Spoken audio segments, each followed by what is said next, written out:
What's up, YouTube? Dark God here with day 2 of my October horror movie challenge that I'm doing on DVDtalk.com. Last night I watched 5 movies, actually, got in. First movie I watched was Rec 4. Record, I don't know what people call it. I always just call it Rec. First one's really good. Slowly goes downhill. The fourth one, a little different, takes place on a ship. Have some, like, cool characters, a lot of characters brought back from previous movies and included, and a lot of mentions of the previous films. It's not bad in the whole set of things. It's supposed to be the last one. Of course, it's got to end on another stupid, potential for a fifth one, even though they keep telling you the fourth one's the last one. I liked it. I don't think it's anywhere as close as the first one. It's better than the remake, the American remake, Quarantine. But it's worth checking out.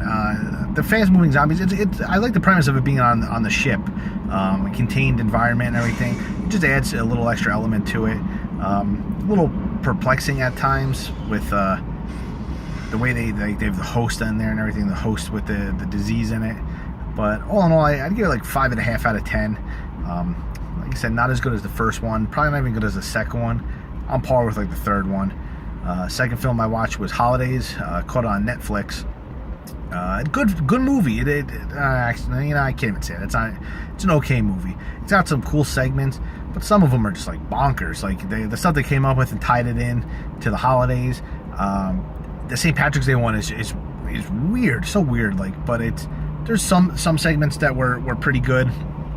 The U-View one that stars Seth Green was decent. It had its moments. All in all, like, short anthology film. You can watch it real quick because, I mean, the stories are so short that you don't lose any interest in it. I like that they do tie it into all the different holidays. I mean, every holiday, New Year's Day has one, which is that's actually a pretty good story too. The New Year's Day one with a couple meeting on like a dating app. The Christmas one is okay. That's the U-View one with Seth Green. That's pretty decent. The St. Patrick's Day one, bonkers, but it's actually a cool premise. But it's just, at the end, you're just like, what the hell? The Mother's Day one is a little crazy too. It kind of leaves you wanting more. The Father's Day one, not too good. There was a Father's Day one, I think, right? I think so. There was 8 stories on there. All in all, I'd probably give it a 5 out of 10. I'm not doing too well with these movies this year. Nothing has really stood out so far that I've watched. Everything's like kind of that 5-6 range. Third movie I watched yesterday was actually, I watched 31.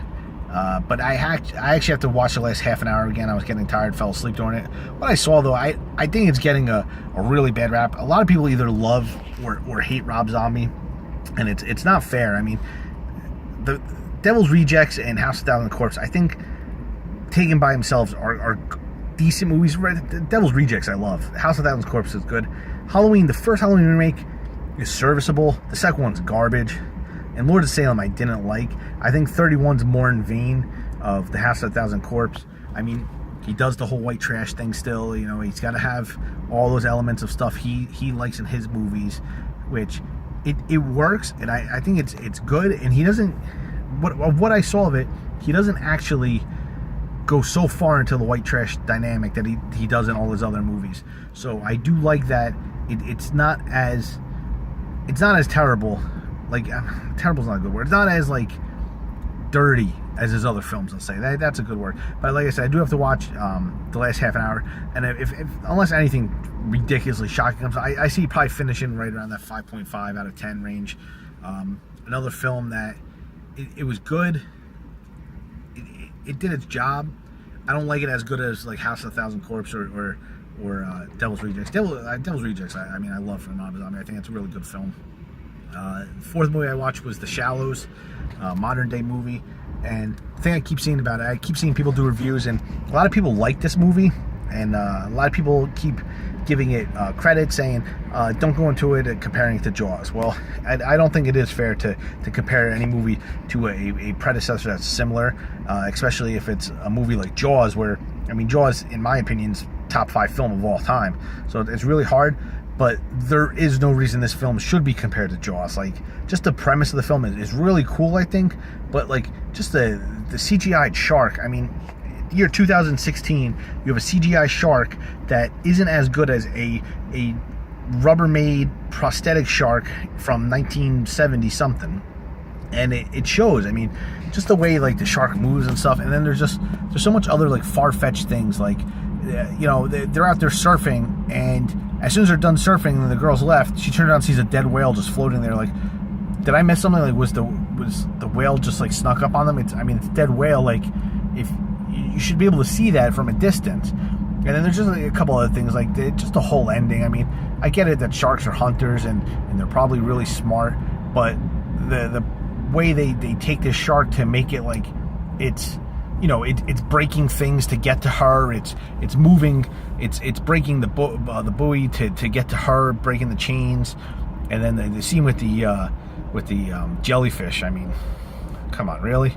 I mean, it's just there should be somebody in the writing room that's like, hey, that's not a good idea. We shouldn't do that. As opposed to, it felt like it was just made by a bunch of yes men. Like, hey, let's have her hide in amongst jellyfish, and the shark won't go after her because the jellyfish will sting the shark.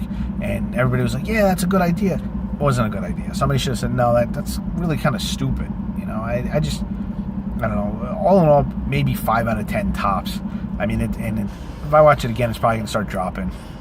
The last film I watched was actually the film of the day for DVDtalk.com, and it was Let Sleeping Corpses Lie, or The Living Dead at Manchester Morgue, or one of other like 37 names that this film has on every different language. They gave it a different film name, and it was shown to people so many times in drive-thrus under different titles, and people realized only after the movie started again, like, hey, I've seen this movie, it was called something else. But a lot of people say that the European zombie crop of films that came out after this was inspired because of Dawn of the Dead, but a lot of like the directors from Italy and stuff said no, it was this film. It was Let Sleeping Corpses Lie. That was one that actually set it off. And I mean, you do see a lot of that gory, like that 1970s Italian zombie stuff that you don't really see too often anymore. Everything's glossy now when it comes to zombies. Even like Walking Dead, it's just very glossy. Like the 70s Italian ones, this was it City of Living Dead, all those films that came out around that, even a film as like Zombie Lake, as terrible as Zombie Lake is, like just the way like they showed the zombies just munching on guts and gore and just eating the obviously meat bought in a supermarket, but just the way it looked, it just made it so much grittier and like disgusting that it was very visceral. And this movie's just like it, and this one actually, unlike a lot of the other ones, actually has a really good story to go with it, and actually has a cool reason why the zombies are zombies and are coming back to life. And the lead zombie, I mean, they do give them a little bit of intelligence. They do use like items and stuff. They do understand that it's not just zombies just brains, and eating people's brains out. They do give them a little bit of a drive and everything. I do like that if a person dies, they really do become a zombie like right away. It's actually probably the high. It's definitely the highest rated movie I've seen so far. I'd give it a 6.5 out of 10.